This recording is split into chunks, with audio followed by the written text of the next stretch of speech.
like to welcome everybody to episode 4 of Worth Making, where we're exploring how to make things worth making work.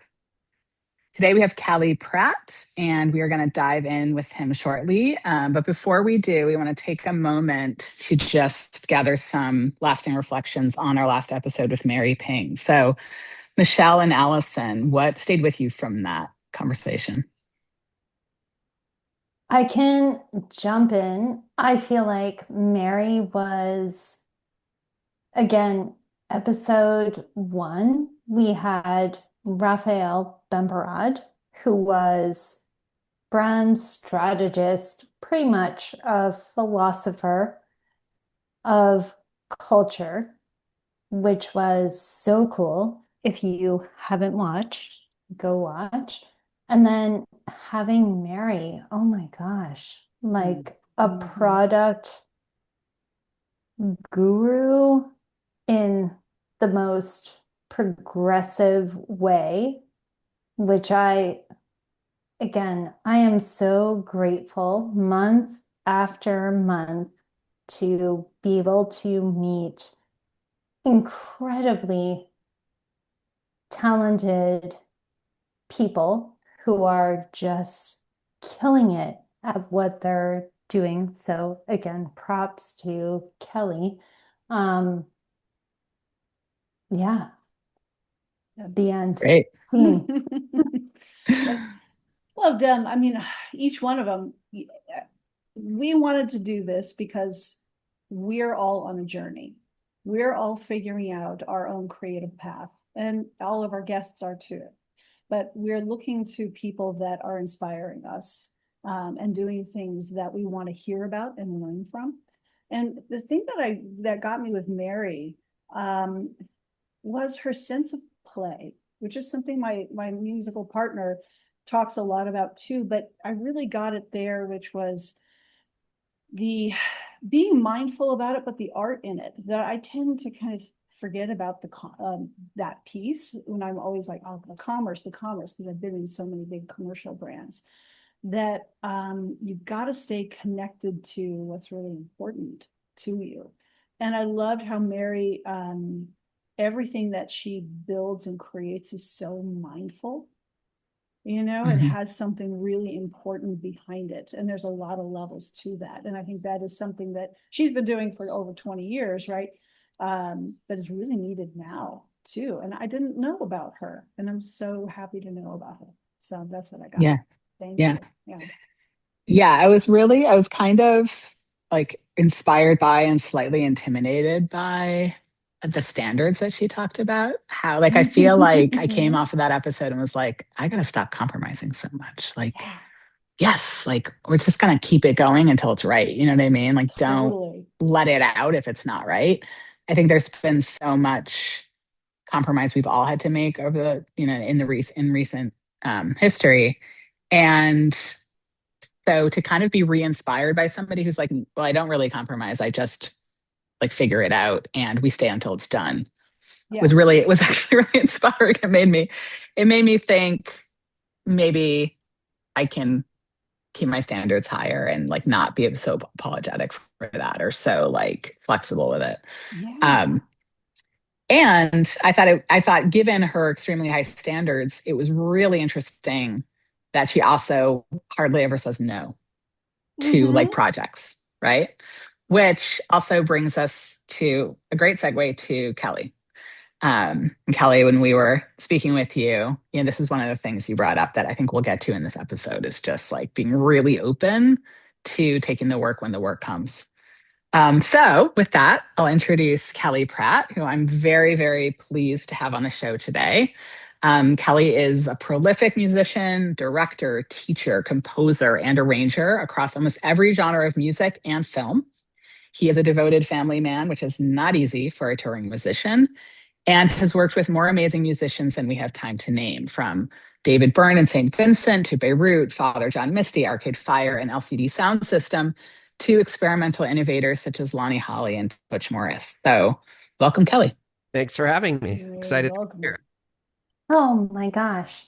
I will jump in as the assigned MC for today. And Kelly, please be um, gentle with me. I'm going to try my best to be a podcaster. I am absolutely not, but I am such a curious person, and I am so grateful to our time together. So, the way that we normally run this podcast is going through beat one, beat two, beat three. Beat one is what's worth making to you. Don't worry, I'll prompt you after. Beat two, I'm gonna flip it. So, beat two today will be what have you sacrificed to do what's worth making? And then beat three will be how do you do it? Are you ready? Ready as I'll ever be. Yeah. Like we're on Fuck a yeah. game show. I know. No whammy. And you win Thanks. $0. Yeah. Hey, wait, I'll we're send here you- about making it worth making. Sorry, go ahead. Yeah, I'll send you flowers tomorrow. There we But go. first things first. Oh my gosh, Sir Kelly Pratt. Again, I feel like I am such a fangirl of yours, but what's worth making to you? Well, I often like to say that, I'm just going to speak about music right now because that's what I do. I think that like when people ask me what kind of music I like, um, you know, many, many, many different genres. But for something to really move me, grab my attention, for me to really appreciate it, there has to be something in there that's going to tweak my ear. That's like, it can be a rhythm, it can be a lyric, it can be a harmonic progression, it could be a melody, it could be a texture, a soundscape, whatever. Something that where I'm listening to it and I say, what the fuck was that? How did they do that? Um, Something that interests me that I haven't heard before. So Hmm. when I'm making music, I'm trying to do the same thing. I'm trying to,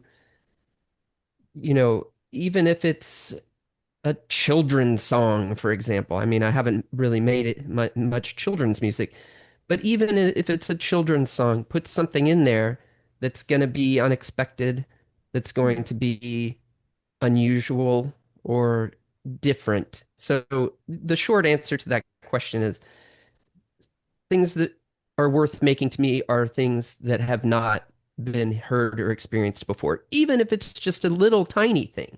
You know what I mean? Yeah. Absolutely. Oh my Yeah. gosh. This is why we will be best friends. Um, um, Kelly, what made you know that music was your creative avenue? Well, I think, I started on piano when I was 5, and I just did a couple of years, or maybe even 1 year. Not much, but I feel like it really helped me when I then picked up the trumpet in 5th grade. Um, it helped me from then on, essentially, that foundational knowledge of piano. But by the time, I was always playing trumpet in band in middle school and in high school. By the time I got to be a senior in high school, um, I think 3 out of my 6 classes or 4 out of my 6 classes were music classes. I was Wow. taking piano, band, jazz band, and music theory. Um, so at that point, I pretty much decided I didn't have much ambition as a high schooler or frankly as an early college student if we're going to be brutally honest here. Um, so I just went to university in my hometown, University of Kentucky. I was a music major, sorry, a music education major and an arts administration major. So I figured, at that point, maybe as a freshman in college, I'd if I were to tell myself what would you want to do with your life? I'd say like it would have been two things, either like playing in a pit on Broadway or working at a record label. So Mhm. I I I dropped the music education major because it was going to take me too long to graduate with that degree and an arts administration degree. So I just switched to a degree in music, just a general BA, and then arts administration. And then flash forward a few years, and then I got very serious about jazz music at that time too. Um, Up until about my junior year in college, I didn't really care about much. Well, I want to, No worries. I want to ask Oh, about that too from the beginning piece, because that's wide range there too. But that like you were obviously introduced to piano when you were 5 by Yeah, your forced. family, Yeah. forced like most people who are. But when did it hook you, or was it just something that you're like, well, this is kind of what I'm doing, so I'm just going to keep doing it?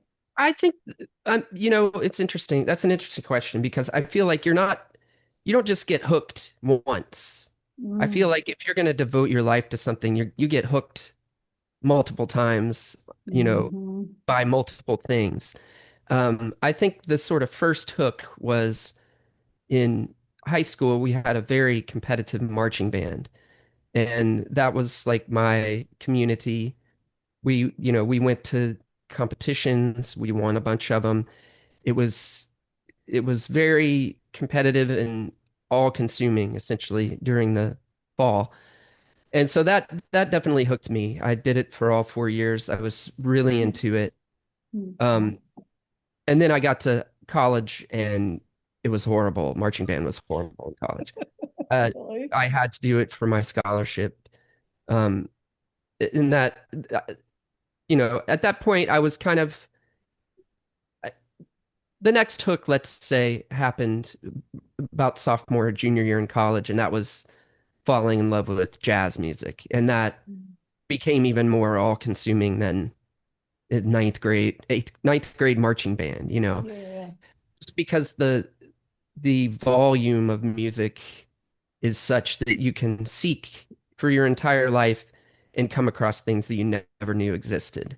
Yeah. Um, and it really, really took over by the time I was like a junior in college to where, practicing 4 or 5 hours a day, maybe not that much, but practicing 3 hours a day, learning solos from, my favorite artists, and then learning them in all 12 keys, the real sort of masochistic Wow. Yeah. methods of studying, Yeah. All um, 12 keys. which I don't do anymore. But that's like But obsession level. yeah, yeah. Yeah, yeah. But a lot of my, a lot of my peers at university were doing the same thing. And Mm, there was, I'll say this too. I feel like going to a big state school that wasn't necessarily, I mean, it had a really good jazz program, but it was not a conservatory. But I think that really was good for me because of the fact that I came in just sort of so unsure of what I wanted to do. I didn't come mm, into university at 18 like, boom, I'm gonna make the top ensemble, I'm gonna play in the New York Philharmonic. Like I think mm, just that gradual introduction to me was what I needed. I don't think I would have survived at a conservatory mm, in my mm. freshman sophomore year. How Interesting. wait. did that Oh, transition from the jazz obsession to like touring in the rock world happen? What was that process? It was a long one. So I, after my first senior year of college, I did a internship at Verve Records in New York, which is, if you're not aware of it, it's kind of the most storied jazz label. And it's owned by Universal, which has snatched up so many Yeah. different jazz labels as well. So when I Wow. was there, I was working for Universal Music Group, and we just had like an ungodly catalog of jazz music there. So when I first moved to New York, I was working there, day job, full time, and then practicing at night 2, 3 hours again, still. And I didn't really know many people in New York. I only had a couple Mm. friends when I moved there. So I just sort of very slowly started going to jam sessions, which I hated. They were terrible because it was just about the competitiveness of who Yeah. can play better than who else. But I did Wow. find a couple that were really nice, like this guy named Roy Campbell, who has since passed away, did one at the Linux Lounge in Harlem. I'm sure Karuna, your husband V. Paul, knows who Roy Campbell is. Mhm. Where we would play these standards, but you would feel free to go out, be more avant-garde.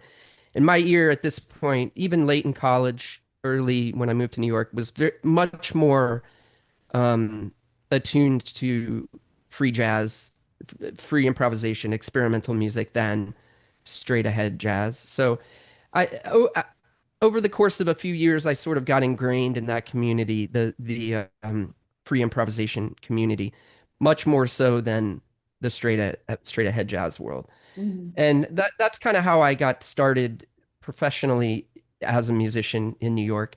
Um, you know, as far as touring, that came several years later.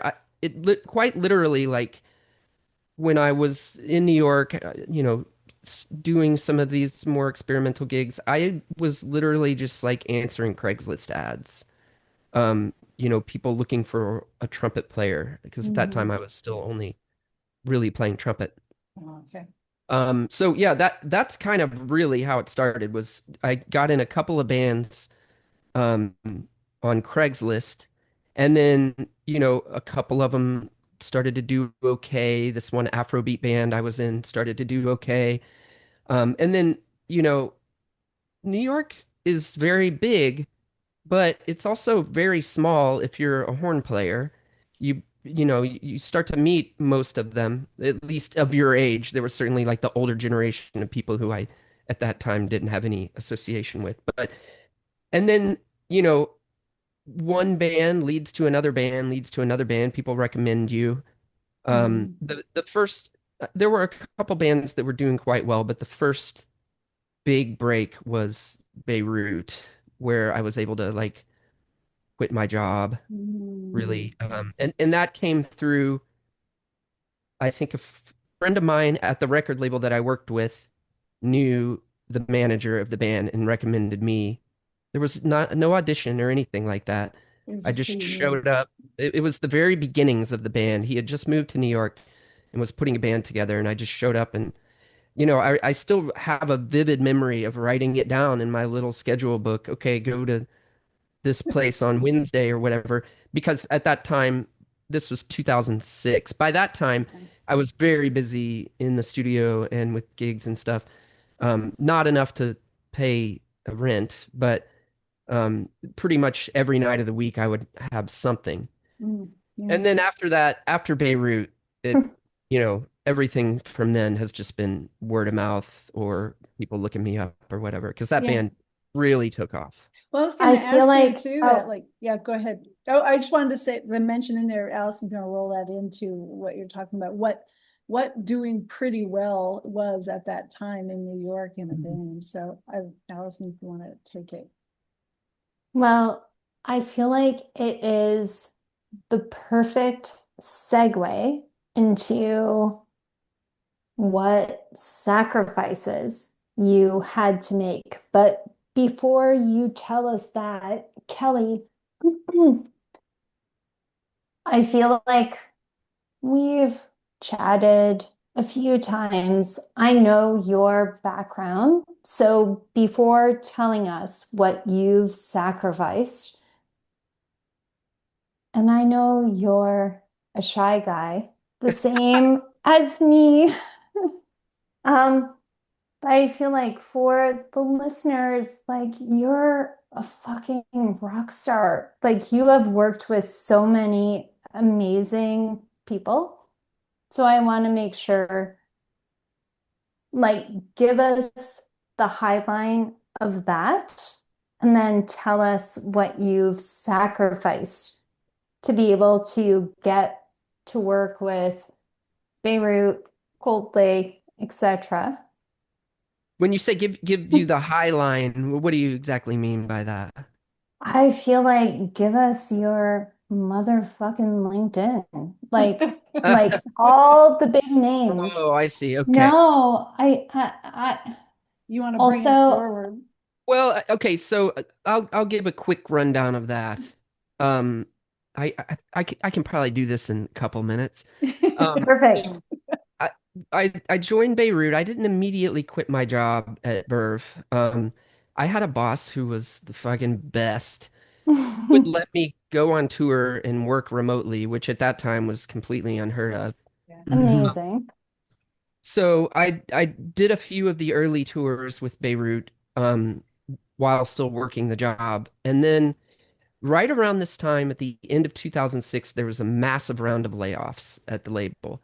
Mhm. I survived. It had gone from when I started there in 2001 from 35 people to by the time these layoffs happened in 2006 to 12 people. Wow. So I went on a few Beirut tours. A couple of them were pretty hard. Lots of canceled shows, one canceled tour.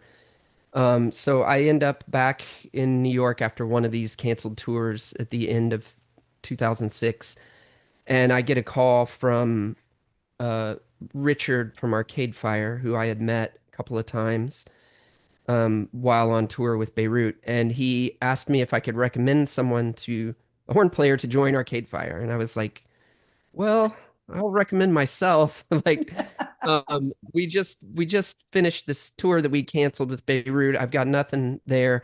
I've still got this job, but I'll quit it because, it's not looking up on the up and up. So yeah, I did Arcade Fire for a year and a half. During that time, obviously I met a lot of people, a lot of producers, a lot of um, musicians. That's how, like, Chris Martin at that time was very much copying what Arcade Fire was doing, at least Mm. clothing wise. So that's how I got in with the Coldplay. I did a few sessions with them. It's Um, all about the outfit. that was about a year and a half, couple years. Went back to Beirut, did that for a number more years, um, until 20, and all during this time, I'm in the studio often with lots of different bands. Um, did Beirut until 2012 when I put out my first solo record, and that came out on David Byrne's label, Luwakabop. And Mm. David heard the record and asked me to work on his album with St. Vincent. Okay. So I did that, and then shortly after that, he asked me to be the music director for the tour, which ended up being a couple years. Um, Next few years, I did a tour with the Antlers, this band, that's amazing. It's still good Wow. friends of mine. Did this other project with David called Contemporary Color that was like color guards and lots of different artists performing their songs with these color guards in arenas. Huh. Right at that time, I had a kid. So I kind of took a couple years off of touring, um, and just taught a lot at those first couple years of her life. Still, recording and stuff like that. And then in 2017, a couple things happened. I joined the Father John Misty band, and my responsibility there was to do all the arrangements. We hired local horn sections and string sections in every town, so I had to rehearse them at every Wild. stop. It was a lot of work. Mm. And then also at that same time, I started working on the show Bob's Burgers, which has continued to this day. Yeah. Um, and they have a number of different programs that they do that I work with them on. So that Misty was 2017 until last year. I'm sure I'm missing a bunch of stuff.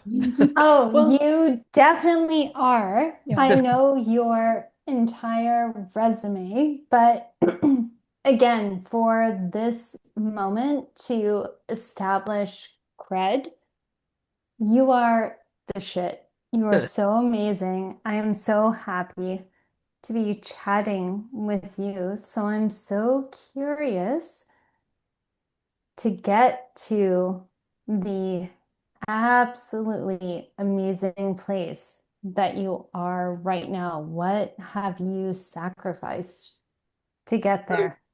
I think like much like, my answer to, what hooks you, um, Mm, th- there are lots of different sacrifices.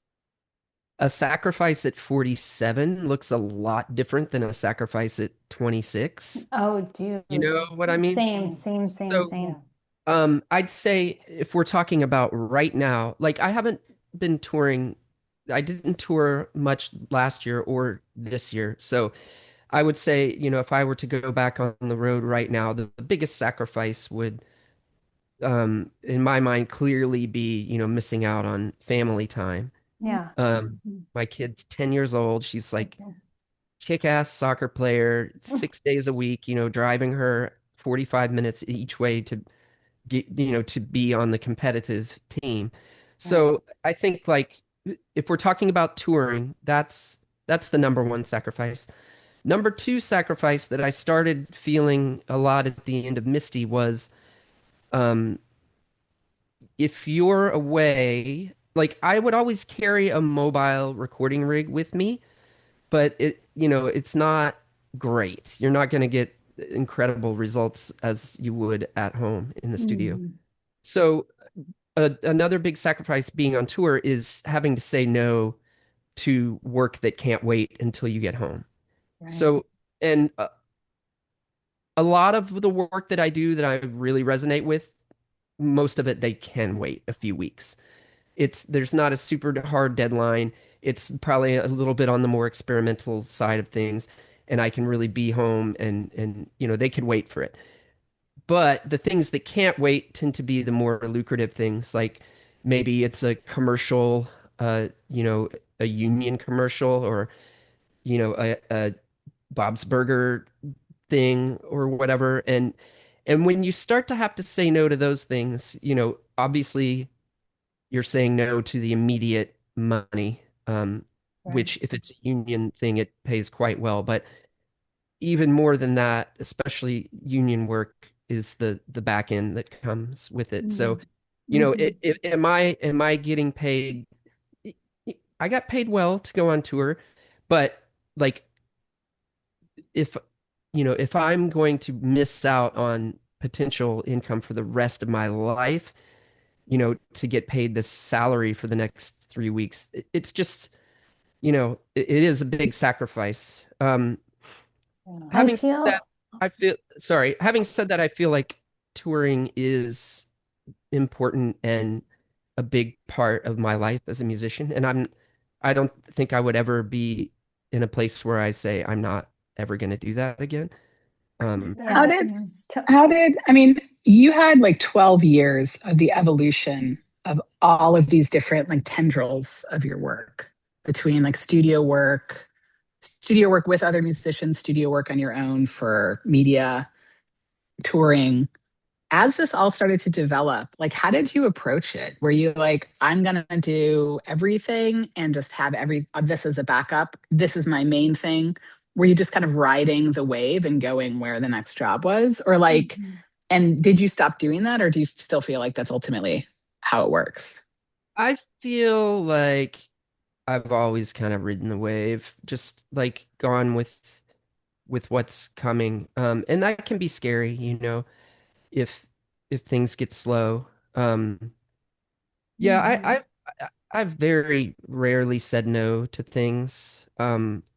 If I have, it's primarily for scheduling reasons, or I just literally can't be in two places at the same time. Mhm. Um, I you guys were talking earlier about your last guest about, being um hyper perfectionist. And I kind of feel like I'm definitely not that way. I Mhm.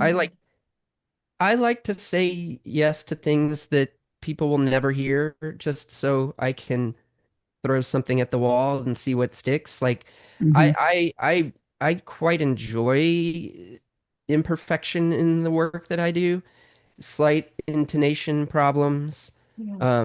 Maybe not completely in sync, the horn section not completely in sync all the time. If you listen to like Stax records or Velvet Underground records Mm. or a number of other bands that you know of, if Nico or whoever it was singing "He's a femme fatale" in tune, it wouldn't sound good. Yeah. Right, It would sound right. clean. Yeah. Similarly, those Stax records, they have the horn players cracking notes, playing out of tune. It adds to the character of it. So I try to do that. I'm not sure if I even came close to answering your question there, Well, Karuna. No, I mean, I yeah. think it's part of what you brought up at the beginning, which is like it's an exploration. There's this thing that you're Yeah. recognizing that's appealing to you that like sparks your interest, and that Mm. moving towards that in itself is kind of what moves you. Like that's what I'm Yeah. taking from all of this. Yeah. Yeah. Absolutely. Yeah. And I yeah, think and I that and I would add to that too, like the idea of, because I wanted to see the trade-offs in musical identity. Like you were talking about that, say yes to everything, and you're working with lots of different types of projects, so it really opens you Mhm. up. Was there any kind of trade-off with developing your own identity, or do you feel like, because I feel like there's a really clear identity in what you do in all these projects. that's a really Um, good question. I feel like any musician really that's, primarily I've been a sideman. I have released some solo records. But I think in being a sideman, a hired gun or whatever, a ranger, you have to be well versed in every sort of music. You have to have an inherent appreciation for every genre of music. mhm, mhm. And I think like certainly in my solo work, you can hear that sort of embracing of Brazilian rhythms along with indie rock or something. Like Yeah. that's definitely in in me for my solo work. I'd say there's less of that when somebody brings me something to work on. I'm kind of going with what they're bringing me, you know. If it's I'm not going to be idiomatically inappropriate for Mm. like a soul song, I'm not going to do something weird and out of character for that. But Yeah. yes, if it's something that's a little more open-ended, where I do get to flex the creative muscles. Yeah, I'm definitely bringing in Fela Kuti and or Philip Glass, or Yeah. um, people whose music has really resonated with me. And it's not a coincidence that one of my favorite bands who I've loved since I was a kid is Ween. I feel like they're a band who is Yeah. just it's just so talented at playing any type of genre around. Yeah. They can really just master anything, I Yeah. think. Yeah. And yeah, they're silly, but I think sometimes their lyrics are very silly, but they are true masters at being musical chameleons. Hmm. Very cool. Yeah, I I mean, it's I interesting Oh, because wait. oh, go ahead, Allison. may I? Yeah. You, Yeah. you may. Um thanks, Kelly. Thanks, Karuna.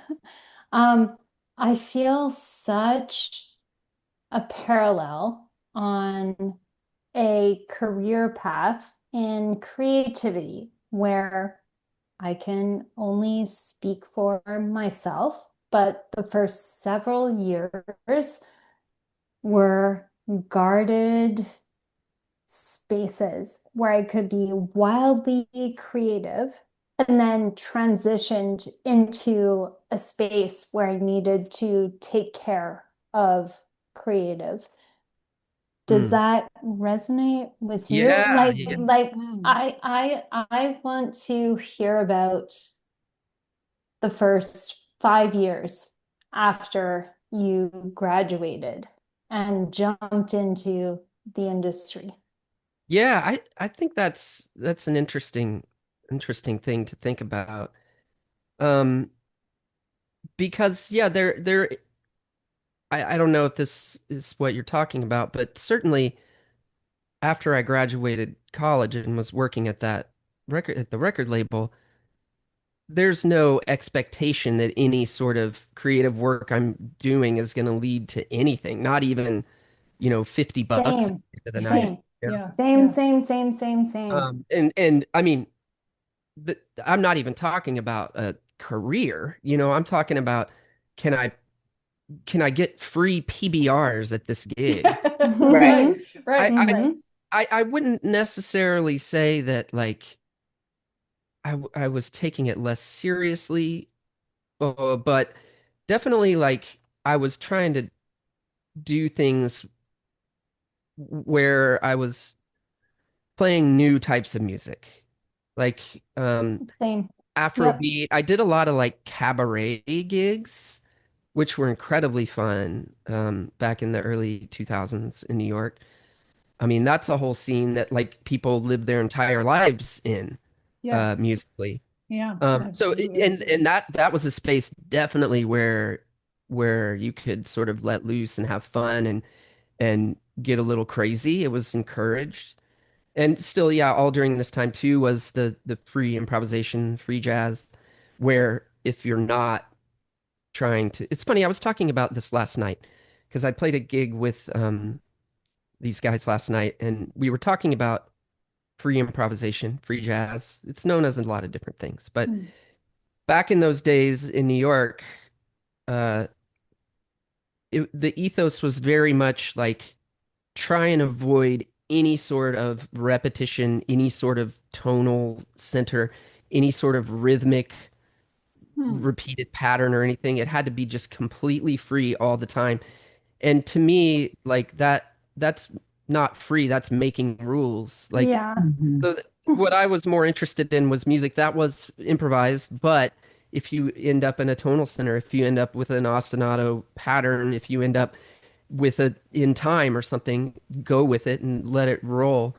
Um, I mean, that's kind of a long-winded answer to your question, but I think, yeah, No worries. in general, I think, yeah, in those early days, because there was not the expectation of anything that, yeah, I didn't probably take it quite as seriously. I don't know. Hmm. Oh Yeah. no, I feel like that again, I teach university students, and all I want to do is cut off handcuffs.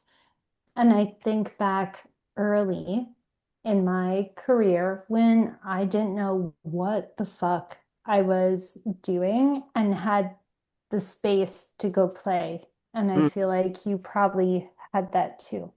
I did. It's funny that you say this though, because I just finished up teaching a course at a university course this semester. And my it's this course is particularly more focused on lyric writing. And Hmm. my job in this case is to put the handcuffs on. Like Oh shit. Interesting. not, I'm not taking those handcuffs off. I'm putting them on because if you look at, let's take Bob Dylan and Joanna Newsom and the real flowery geniuses out of there. Yeah. Um, if you look at great lyric, great lyrics, they're very economical. Hmm. You know, Mm. they're not 17 syllables a line. So Right. that's where the handcuffs come in. Cut that word, cut that word, cut that word, cut that word. Mm. And we were Um, just having that conversation with my partner Greg, who is on the call now, on the watching the show, and that simplicity, the white space, the simplicity, those seem to be the hooks that, even in the chord progressions and the riffs that are going to really be catching. But I'm I'm curious, yeah, talk I've more. got two minds about it. I think like simplicity is important, and there's a reason why Tom Petty is who Tom Petty is, Mhm. especially lyrically. I think like uh, I don't want to discourage from like trying to get ambitious with what they're trying to do, but yeah, I think within lyrics, simplicity is often best, and with lyrics are so tricky too. I think it's Mm. like there's only a few good lyricists. The rest of them are either bad or not bad. And I think that's what I've always tried to do when writing lyrics is write lyrics that aren't bad. I think when you're talking about musical things, this is just my opinion, obviously, but I think like I appreciate more complex musical ideas, honestly, and maybe not necessarily melodically or harmonically, just maybe even more texturally, you know. Hmm. I think like you can you can get away with being ambitious Mm, on the music side of things much easier than you can when you're writing lyrics. mm. Yeah, I'm I mean, curious. I'm Well, curious part of about what we're that. talking about is like this fundamental dynamic, I think, of creativity across multiple genres, which is Yeah. that you create boundaries when boundaries serve your exploration, yep. and you destroy those boundaries when they no longer serve you. So, somebody who's become a minimalist, whether it's in lyrics or visual arts, Hmm. they may like fully explore that to the point where they become like a maximalist, Hmm. or they Yeah. like flip in a totally different space because that's what they need to explore. And those are spaces where like that fan base may or may not follow you, right? Right. I mean, Right. or it's a transition from acoustic to electric, whatever it is that you was defining you before, the feeling of wanting to break out of that Yeah. Totally. Yeah, I I think mean, that is that totally huge. serves it. Yeah, because that feeling of that's where I wanted to go with the worth making piece too, is like when you're trying to make something that's commercial or sustaining you versus the creative exploration and bringing those two together, right? Because this is the same thing we experience in fashion, pushing the boundaries, but having to stay within certain guardrails and do something that people are going to accept in this some is way. what exactly what the Kurt Vonnegut book Bluebeard is about. I don't know if you guys. Mm. Yeah, yeah, yeah. It's about a abstract expressionist who is making a hyper realistic, like massive painting that's he's hiding it from everybody. Um, Hmm. I think that like it can. I think yes and no because I think you can do both. I mean, I've had to do both. I've had to do push back against boundaries. I've had to push back against, self-imposed boundaries. It's certainly in my own work that's where it's like in my solo records. Mhm. But one day you may be trying to come up with a soundscape that sounds like a swarm of bees. But how am I going to do that? But then the next day you're playing a note for note trumpet solo on a film score that they gave you the score to, right? So we're, it's existing within boundaries when it's needed and outside of them when it's appropriate. Yeah. I mean, my impression is that you're getting something out of each of these experiences, and you have this wide variety of types of music and even types of structure that you're making music within. And there's something that you're taking from all of it. And maybe it's nice to have the variety. Absolutely. Sorry, go ahead. But I was going to say, that being said, do you Uh-huh. find there are boundaries for you within that? Like you, Kelly, are there points at which you're like, I don't like this anymore. I don't want to do that type of work? Or do you go through phases where you're like, it's not worth the money to me? Do you know what I mean? Like, where have you come up against those like spaces where you're like, ugh, this isn't feeling good anymore? Teaching beginning trumpet students, let's say, not fun. I don't need to do that. I don't want to do that ever again.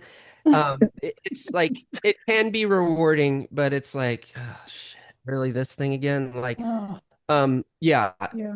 let's not talk about that. But no, I We think know. if we're talking about like sort of the majority of my work, which is, or at least, yeah, the majority I would say of my work is sitting down in front of my computer and recording and arranging on a song that somebody has sent me. And if I get to a point where I say like, ugh, this sucks, I'm not gonna play on this song, like then it's over. Like I wanna like if it sucks, like maybe there's something I can do to make it better. Yeah. You know what I mean? Like Mhm, Yeah. mhm. I'm not a It, snob when it comes to music. I don't think I maybe personally have snobby tastes, but like there's things that I wouldn't listen to, but I would never begrudge anybody for liking something, you know? So like even if I personally don't like it, that's almost meaningless to me. I mean, Hmm. it's certainly more fun if it's like something that really kicks ass, you know? And it's certainly more fun if it's something that, you know, 1 million people may hear, 10 million people may hear. That's just the cherry on top, though. That's not the work. Hmm. That's not the reason to do it. You know what I Mhm. mean? Mhm. Hmm. Mhm. Kelly, it seems like, and again, we're in completely different worlds, but when someone shows up and says, you're the right person to solve this little piece of a giant thing, it is so amazing and exciting to be pulled into it. Do you agree? Oh, yes, 100%, absolutely. Yeah, Well, I like mean, I feel like all of us, it's almost even cliche to talk about, um, have if we're professional artists, creative people, we all have some modicum of imposter syndrome. Yeah. If you know, I would Mhm. yeah. be lying if I didn't say that. Yeah. To where, Allison, one thing that you're talking about, the sort of most appropriate instance of that happening was like the first meeting I took with David Byrne when we Hmm. started talking about the tour with St. Vincent. And it was me and David, and Hanny was there, St. Vincent, and I had known her for a number of years, so Mm. that wasn't intimidating to me. But and then there was Suzanne, the lighting designer who had toured with Nirvana and REM and Hmm. all these other bands. And then there was Annie B. Parson, the choreographer, who is an absolute genius. And it's all these people sitting at the table and me, and I'm like, what Mm. the fuck am I doing here? I feel How the do I same get to as this you. table? I Yeah. feel the same. I Mhm. get pulled in randomly with these two girls. Um, Getting pulled in with brilliant people is the absolute best. And Yeah. like if it forces you to work harder and Yeah. smarter. Um, Yeah. a really big example of that, the last few years, I've been doing a lot of symphony arrangements for, Mm. I did it like the whole Father John Misty book, and I had all of COVID to do that, so it wasn't that intimidating. But I also I did a bunch for Beck and a bunch for the Decemberists, and both of those had super quick turnarounds. Like Kelly, what the fuck? Well, Yeah, Amazing. but Go sitting in on, go front of on, my go on. computer, like yeah. I'm writing for oboes and triangles here. Like I've not done that much of this, you know, No but Yeah. I pressure. think like so Yeah. that can feel intimidating too, but Fake and I'm it till not like you make it. yes, I mean Yeah. exactly, totally. Yeah. Um But having the I'm opportunity to do it, having like being invited to the table, and that's kind of the point here as well, is like working up to getting these opportunities to sit with people like that. And then when you get them, how you step into it and you get Mhm. the work done, right? And you expand into the level that they're working at. Hmm. And you yeah, get better. Like that's the most exciting part of those that's moments the is total. you get better at what you do. I mean, let's Um, go back to sacrifice for 1 second though. I feel like with inevitably these orchestral deadlines are super tight. So I feel like Mm. in a couple instances I've had to maybe sacrifice some level of artistic achievement that I perhaps would have wanted to hit just based on time constraints. Like Yeah. having to mhm. do 13 symphony arrangements in 20 days is just like, you know, it's crazy. Like I don't I'm sure that there are people that could do it just fine, but you know that there's a little I think yeah, that's an important sacrifice to talk about is Yeah. time versus, you know, time constraints versus creativity. Yeah. And Yeah. sometimes you have to sacrifice creativity in, you know, the hopes of getting something done on time. Yeah. Oh Mhm. my Yeah. Yeah. gosh. Yeah. Yeah. Kelly, thankfully you are and have been working with incredibly talented people. So even to have you come in and help get their vision out when they're like, oh, fuck, we fucked up and need to get it done so quickly, I'm sure has been, yeah, I don't know, all a part of your reputation. Again, fangirl here. So, Yeah. I have Well, a so different question. Like, after everything we've talked about, I'm curious what you tell people who are, teenagers or young adults who are like going into this business. I'm sure people must like ask you about it. What do you yeah. say to them? So I have had students ask me, like, do you think I can make it? That's such a hard Mhm. question to answer, Mm, like, right. first of all, what the hell does that even mean? Yeah. Right. You have But to, but like, I mean, what I've told some of my students that ask me that, um, and maybe it's, with the rise of TikTok and Spotify, it's not entirely true, but I still think the number one piece of advice I give them is after you graduate, move to New York or move to Los Angeles and surround yourself with people who you want to be like and go to shows, meet people, because it's not the most talented people that are going to rise to the top right. always. Yes, Mm, sometimes there are people like that. But the vast majority of people that are working in the arts, I mean, outside of like symphonic people or, you know, most people that are making it in the music business are because they've gotten lucky and met people and had some opportunities based on their proximity to other yeah. people. And you I can make it in I Chapel, but I will say it for Kelly. So it's my words, not yours. A bullshit artist, for sure. Mm, yeah, Well, sure. I think there's a practical reality to that like I'm thinking about from what you're saying, which is also, and I because I know you, like you show up and you get the work done. It's right. Yeah. incredible how many people have trouble doing that. It's Yeah, true. hmm yeah. It's hmm true. I mean, you can't like I I I did this like podcast a couple years ago for this music camp.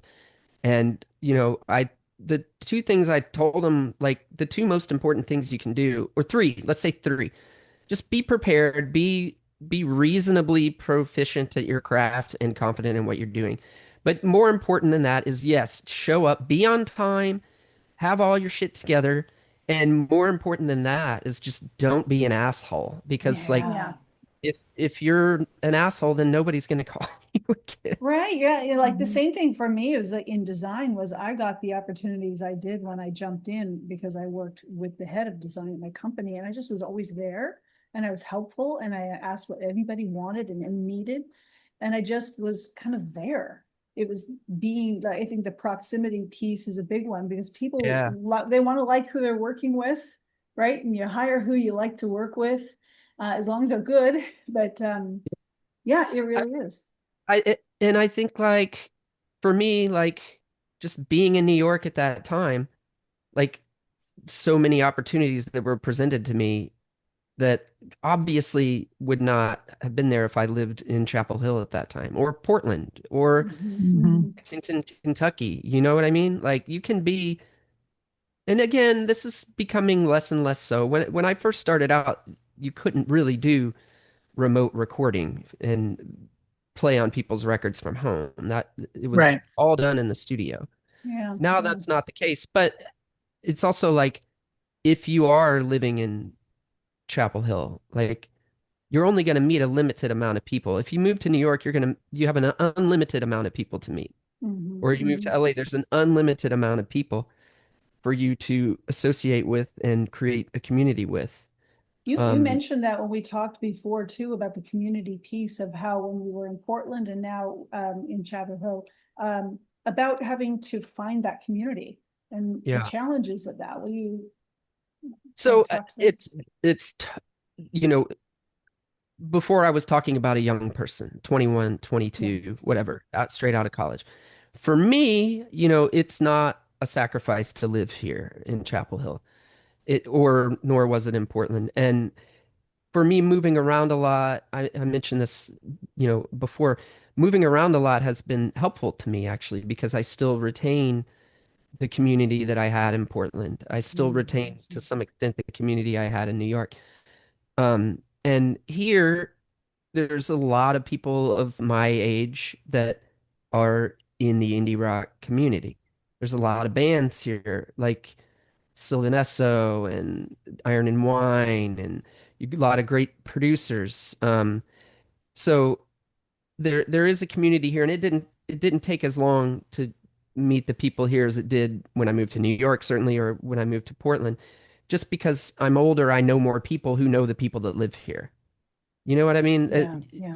As you get older, I just turned 48, so I've got 28 years basically of navigating networking. Yeah, right. And a lot of it too has, the networking part. Like I have a a thick Rolodex from people all over the world from hiring for all these different projects too. Yeah. Yeah. These Oh things. Well, and you've I mean, not to be repetitive, but you've also like shown up and delivered for all these people. Like that is like there are plenty of people who've met tons of people, and like it's a little spotty. You know what I mean? Yeah, I think that's something that's easy to say, like, oh, just show up. Some people have, mental health struggles and aren't able to get it together. And um, for me, I've always been kind of a type A personality. I'm always on time, if not early. My wife makes fun of me for that. But yeah, it's easy for me to buckle up and get things done, I guess. Yeah. And to Oh your my gosh. part of that Same, is- same. Yeah. I would say same. I feel like there are people that look at my path, and I have moved all over, but I take such good care of the good people that I meet along the way. And Kelly, I already know you're the same and has brought you your success and following. And I will hand it off to Michelle because I feel like we're transitioning into the next, again, as MC, we're going to go into the next part of this hang together. But oh my gosh, Kelly, you are a fucking awesome person, and I'm so grateful for our time together today. Thank you for having me. Thank you. Yeah, Yeah, thank you. no, Yeah, you're the shit. well, you're also invited in here with us because we're all the shit too. Yes, right? absolutely. And that's our communities, the people that we work with, we're all dealing with our imposter syndrome. We've all done some amazing work so far and want to do a lot of amazing work going forward. And in the shifting world that's happening, and a lot of us here are midlife like this, we want to define what that looks like going forward, And so that's also why we're connecting with people, with each other, with people like you, is Struktur is about peer-to-peer knowledge sharing. And how can we help each other? How can we learn from each other? And that's why we invited you here today too, was because we wanted to hear these things of the music industry was hit hard during COVID. It's had a rough run for, since the 90s and your whole career, and you've really managed to make something work. And I'm sure you get lots of people asking you about that because their music is such a passion, and people want to do it and they want to be part of it, and that just gives us a window into here's a way that you can do that and sharing your experience. Yeah, thank you so much for being here for that. So any last words before I open it up to the audience, because we can also talk to the audience. I would say last words, even though Kelly, I work in design and branding, there was so much that you spoke about today that I could connect to it. So I just really, again, fangirl, appreciate our time together. Inspiring It to be was, here with you. Absolutely. yeah, so insightful. And thank you, Karuna, for bringing Kelly into our world. Yes. Easy. Thank you.